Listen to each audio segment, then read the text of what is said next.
quand vous avez un président qui est, comment dirais-je, hautain, méprisant, qui a osé dire, ce président-là, quand il a osé dire, dans une gare, quand on est dans une gare, il y a ceux qui travaillent et ceux qui ne sont rien. Vous imaginez un président de la République qui représente tous les Français, qui ose dire ceux qui ne sont rien. Alors ça, c'est déjà le premier point. Intolérable, monsieur. Deuxième point, intolérable. Vous savez, comment dirais-je, il voit un chômeur qui l'interpelle et qui lui dit, quand on est, comment dirais-je, quand on est chômeur, il n'y a qu'à traverser la rue pour aller chercher du boulot.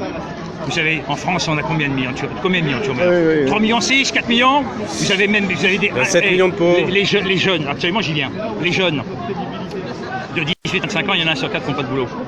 C'est clair? Bon, ensuite, après, ce type-là, qui traite les nationalistes de lépreux, c'est quoi ça? C'est ce mépris hautain des gens. Et puis alors, il y a quelque chose qui est absolument intolérable, c'est quand on nous annonce le salaire de Carlos Ghosn, 45 000 euros par jour. Et quand vous avez des agriculteurs qui gagnent 350 euros par jour et qui se pendent tellement ils n'arrivent pas à suivre. Hein, on a même eu des agricultrices par mois. Et quand on a vu des agricultrices qui se pendaient et qui laissaient un mot à leurs enfants, à une femme, et dans le Maine-et-Loire, qui laissent un mot aux enfants. Vous avez vu sa vidéo avec la retraitée? Attendez, avant, et elle se pend et elle laisse un seul mot, on me paye pas assez cher mon lait. Voilà où on en est. Et là aujourd'hui c'est une révolte sociale. Vous avez vu la retraitée là, qui lui a dit vous n'avez pas assez cotisé, vous avez que 500 euros de retraite? Un mépris en permanence. Mépris total avec les gens. Mépris total. J'ai jamais vu, honnêtement, d'ailleurs il est détesté. Hein. Mais au début il croyait qu'il a... Détesté, hein. Au début il faisait passer ses lois, ça passait, non, mais là ça passe plus. C'est une révolte sociale. Alors on ne sait pas. Mais je dirais que... Vous pensez quoi du mouvement en fait, en tant que tel? Ils ont raison. On sait que j'ai mis mon gilet. Vous n'êtes pas Paris, vous n'êtes... Non, je suis de la région parisienne. Mais comment dirais-je, et donc ils ont tout à fait raison. Tout à fait raison. Et si vous voulez, c'est absolument impressionnant, quoi. Vous rappelez un peu les mots d'ordre?